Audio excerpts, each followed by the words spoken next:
What's good, family? Welcome back to OR Trades, man. I am here to go over a trade recap to show you how I traded SPX contract 0 DTE for a smooth 129% profit, utilizing the fibs and charting on SPY, man.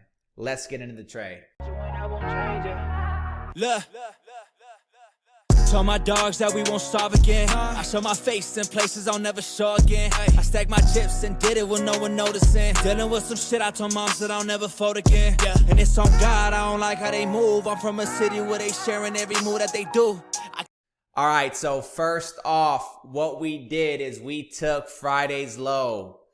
Okay, we took Friday's low and we took our fib from the bottom all the way to this top here at pre-market high at 385, and we patiently waited for a retracement, man. Let me get rid of this fib level. Actually, I'm gonna leave it there because I'm gonna go back to that at the end of the video. Anyways, we waited for the 78.6 retracement right at 379. This is where we went long. If you notice this green line here, 78.6 right at 379. Took some calls here, ran this thing up for 129%. It was a beautiful, beautiful trade, and the trade checked off all of my boxes. Remember, you don't take a blind entry. You need things to confirm. Most importantly, you want to look for price action.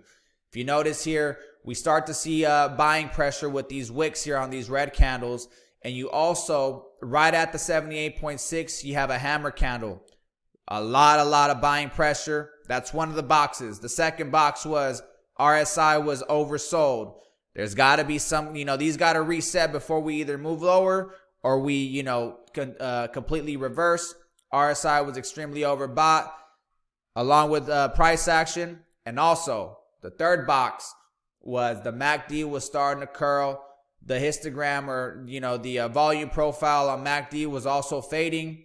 Meaning sellers were decreasing, and boom, we ended up getting the move in our favor. Now, granted, if this trade would have went against me, I would have stopped out underneath 379 and just looked for a better entry or a different opportunity, man. But yeah, I hope you guys find this video helpful. God bless y'all, man. Please subscribe, drop a comment, drop a like. I appreciate y'all, and stay tuned for more videos. Peace.